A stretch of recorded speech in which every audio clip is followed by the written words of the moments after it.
semua, saya akan menjelaskan tentang herpes simplex. Yuk kita sama-sama belajar. Herpes simplex adalah penyakit kulit yang disebabkan oleh infeksi virus herpes simplex. Ada dua jenis, yaitu tipe 1 dan tipe 2. Virus herpes termasuk dalam kelompok herpes virus alpha, dan virus ini memiliki pembungkusnya loh. Penyakit ini paling sering terjadi melalui hubungan seksual dengan penderita. Setelah kontak langsung dengan penderita, virus mengalami pembelahan di dalam tubuh yang kemudian akan menimbulkan gejala-gejala. Di dunia, tipe 1 atau tipe 2 bahkan keduanya bisa ditemukan. Herpes tipe 2 lebih sering terjadi pada wanita. Faktor yang beresiko pertama infeksi, radang otak, ras, jenis kelamin, dan usia. Gejala umum yang ditemukan pada pasien adalah demam, lelah tanpa alasan, pembesaran benjolan, luka di wajah atau kelamin. Lokasi luka herpes tipe 1, pinggang ke atas mulut dan hidung. Tanda dan gejalanya adalah demam, gusi bengkak dan merah, luka di bibir dalam dan luar, dan sensasi terbakar.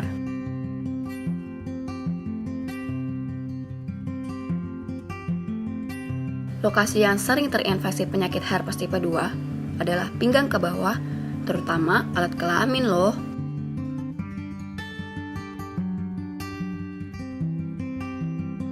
Apa saja tanda dan gejalanya? Demam, muncul luka di daerah kelamin dan sekitarnya, dan timbul rasa gatal, nyeri, dan terbakar di daerah luka. Jadi bagaimana herpes bisa menjadi penyakit? Nah, berikut penjelasannya. Virus herpes simplex menular melalui kontak dengan penderita lewat kulit maupun hubungan seksual. Virus ini menyerang sistem saraf manusia dan akan menyerang kembali saat daya tahan tubuh kita rendah. Tentu saja untuk mendiagnosisnya tidak mudah. Jadi, apa saja ya yang bisa kita lakukan untuk mendiagnosis penyakit ini? Pertama, kita bisa lakukan pencitraan. Pada jenis infeksi herpes simplex, encephalitis, ditemukan lesi vokal di bagian temporal otak. Kedua, pemeriksaan laboratorium. Untuk mengetahui jenis virus herpes melalui pemeriksaan immunofluorescence, pemeriksaan Zhang smear menggunakan mikroskop, pemeriksaan kultur virus melalui swab jaringan, dan pemeriksaan DNA virus menggunakan teknik PCR. Pemeriksaan serologi.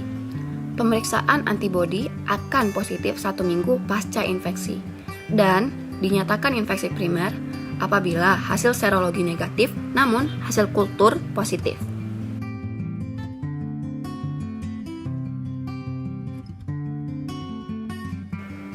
Tata laksananya tentu saja butuh perawatan medis.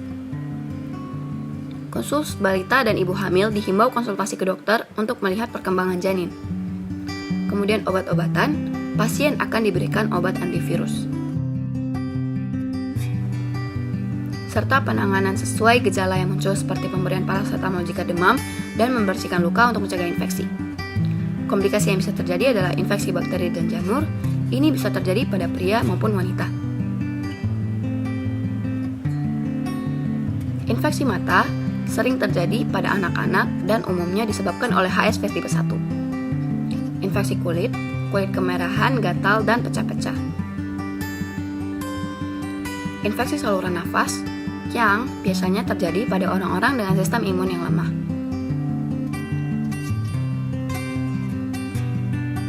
Herpes genital berulang yang kebanyakan terjadi pada wanita hamil.